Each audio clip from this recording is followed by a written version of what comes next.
guri cusub, nolol cusub, waxyaabo badan baa isbeddel ku socda. Aragtiyo, dhawaaqyo, caraf cusub, cunto qariib kugu ah, xeerar ad adag ee dhanka nolosha. Haddana waxaa jira hal shay oo weli sidiisa ah: jacaylka aad reerkaaga u qabto. Hooyooyin, wiilal, xaasas, walaalo, waxaad rabtaa in dhammaantooda ay noqdaan kuwo faraxsan oo fayaqab ah. Waan ku caawin karnaa. Dunidan cusub aan kula hagno. Si wada jir ayaan ku dhisi karnaa qoysas fayo qaba, iyo adiga oo fayo qaba. qof kasta waxaa jira waqtiga noloshooda ka mid ah oo isku buuqsanaan wajahayaan: lacag, shaqo, caruur, jiro. Waxaa jira waxyaabo dhow ah isku buuqsanaanta sababaya. Dadka meelo cusub u guuraya, isku buuqsanaanta waxa uu keenayaa intay isku dayayaan inay wax ka bartaan caadooyin iyo dhaqan halka ay u guurayaan. Waxaa dhici karta inay la dhacaan intay isku dayayaan si ay ula qabsan lahaayeen deegaan cusub. Oo waxaa dhici karta inaysan haysan taageero qoys oo isku heer ah ee ay horay guryahooda ugu haysan jireen. Waxaa dhici karta in wax kasta ay aad ugu kala duwan yihiin. Isku buuqsanaanta waxay sababi kartaa dhibaatooyinka dhanka shucuurta, maskaxda iyo jirka. Waxay horseedi karaysaa madax xanuun, calool xanuun, hurdo xumo, jiro iyo murugo. Laakiin isku buuqsanaanta ma aha calaamad daciifnimo. Dhaqamo dhowr ah, dadku kaalmo ayay weydiistaan haddii ay qabaan dhibaatooyin dhanka qoyska, dhibaatooyin dhanka xiriirka, ama ubad dhib uu ka haysto. In isku buuqsanaantu kaalmo aad u raadsato wax ma ugama duwana. Xaqiiqdii, in isku buuqsanaanta kaalmo aad u raadsato waa calaamad xikmad oo ma aha daciifnimo. Jaaliyado badan waxay leeyihiin dad ku caawin kara.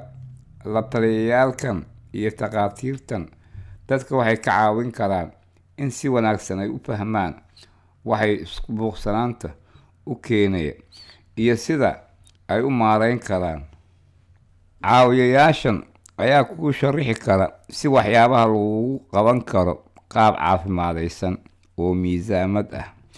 Mar kastaba isku buuqsanaanta kama fogaan kartid, balse adiga nafsadaada waa iska xajin kartaa. Cunto caafimaad leh. Cunidda mirooyin iyo qudaar dhowr ah waxay kaa caawinaysaa in jirkaadu yeesho karti iyo caafimaad. Cuntooyinka ku badan cuntada dheefshiidka sahasha oo baruurta iyo cusbadana ku yar. Biyaha badso halka aad ka cabi lahayd sharaabka sonkorta ka samaysan ama alkolada. Soco oo dhaqaaq. Firfircoonaanta faa'iidooyin badan ayay leedahay. Waxay wanaajisaa jirkaaga oo waxay kaa caawinaysaa in noloshaada aad dareento farxad. Jimicsi samey ugu yaraan 30 daqiiqadood oo maalintiiba. Waxa aad aadi kartaa socod, culays qaadid, gurigaada aad iska nadiifiso, ama aad ku ordo wax kasta oo dhaqaaqaya. Naso oo seexo. Adigu sidee ayaad u nasataa? Dadka qaarkood waxbay akhristaan ama music ayay dhegaystaan. Dadka kalena darjiin ayay beeraan ama abuuraan. Raadso wax adiga nasashada kaa caawiya. Jirkaagana dhegayso oo maalinta inta lagu jiro in badan biririfyo qaado ama bareeg. Hubso in habeen kasta aad seexato ugu yaraan 8 saacadood.